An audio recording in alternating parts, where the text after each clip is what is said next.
Well, this will probably be the last video I get out till mid-September when we get back from elk hunting. Hopefully I get some great footage in there too. Taking a charger so I can try to charge the GoPro and get some shots, even in just the country if I don't get any elk or wildlife stuff. But it's just beautiful in there where we're going. We're going to Hell's Canyon, deepest canyon in North America. Big country. So anyway, I'm not ready to go. I don't know if I'll be ready to go till mid-October, but wife says we're going, so I believe she knows I need a break, and once I get there I'll enjoy it and have a good time. But right now I'm out here in the dark, cooking syrup. Bees are consuming the heck out of it. A number of my small colonies that just went through an entire feeder full, so I got to get more on them before we go. I may even jump them up to 2 to 1, because I won't be able to feed them again for another 2 weeks. Added some boxes to a few of them, but that's not what this video is about. So I've had some people request information on the yellow jacket control that I did last year. So yellow jackets operate very similar to honeybees, where the worker yellow jackets consume syrup, sugar, to operate the same way honeybees do, and they use protein to feed their brood. So they don't get protein in the form of pollen like bees, they get it in the form of meat. And when they place that piece of meat on the larva's mouthpiece, the larva secretes a sugary syrup, and the adult bees, the worker yellow jackets, eat that to give them energy to go get more protein. So that's great while the colony's building and the queen's laying a lot of brood and they're growing. But when you get into the end of July, mid-July, end of July, the queen stops laying worker brood and she starts to lay queen and drone brood. Because in a yellow jacket colony, the only thing that overwinters is a queen, a newly mated queen. So the virgin queens come out in September and they get mated, and then they hibernate, and then they come out in the spring and they start a new colony, and the rest of the colony dies every year. So as soon as the queen starts to lay drone and queen cells, she doesn't lay as many as she did worker brood.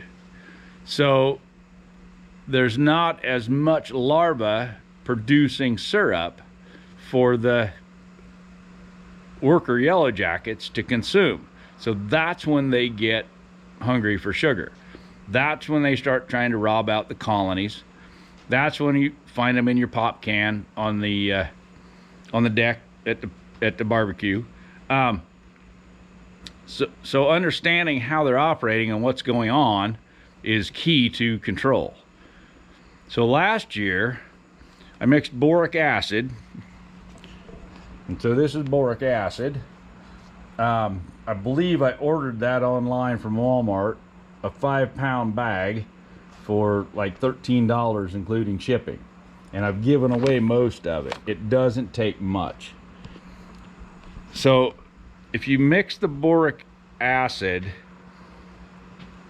with sugar syrup or honey, which I found if I mix it with honey, it doesn't crust over on the surface as quickly, and it works great for ants, wipes out ants.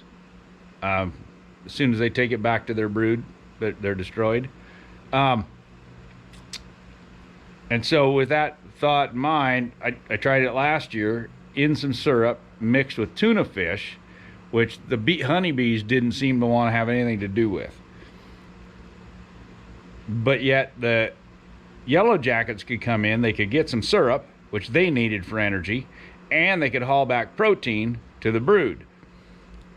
My idea was they would haul protein back to the brood that had boric acid on it and kill the brood. Well, if I only had to live with the yellow jacket population I have here right now this year, it wouldn't be a problem. There are not very many yellow jackets.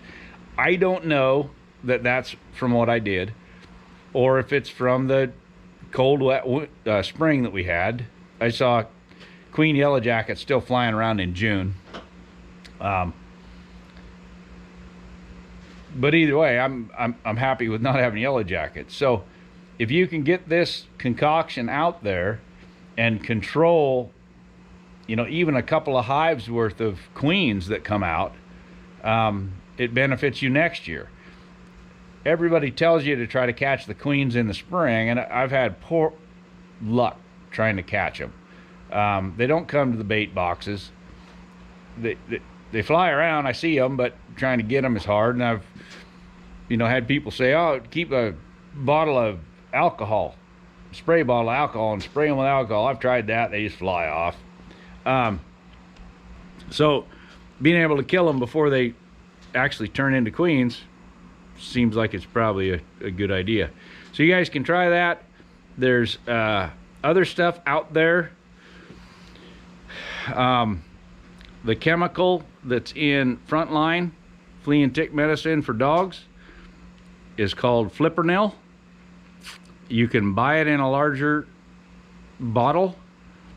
It's restricted in a lot of states. They use it on the ground for termite and ant control. You'll have to check and see if you can find it and get it. Supposedly, if they take any amount of that back to a colony, it kills the entire colony. But it's a restricted chemical here where I'm at, so we're not going to talk about that a lot more.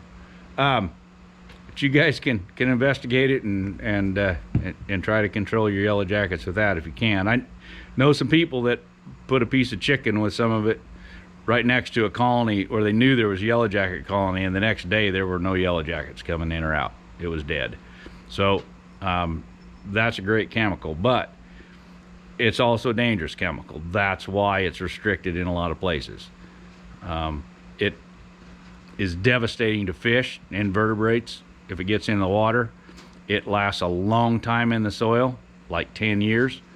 So it's not something to be just spraying around everywhere and throwing out there. And if your bees take it into their colony, they'll die too. So, be aware these things are out there. Do a little research, learn about the pest that you're trying to control.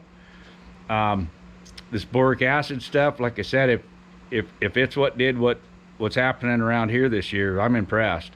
Because there just aren't very many. They're looking for a little sugar here and there, but they're not tearing apart any colonies. They're not. I used to be able to stand in front of colonies and crush them on the landing board. There aren't that many of them now. So anyway, I wanted to give a refresher on that.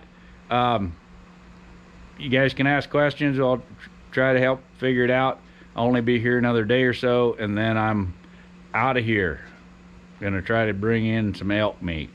So I'll see you guys when I get back, hopefully with some great footage, some beautiful country.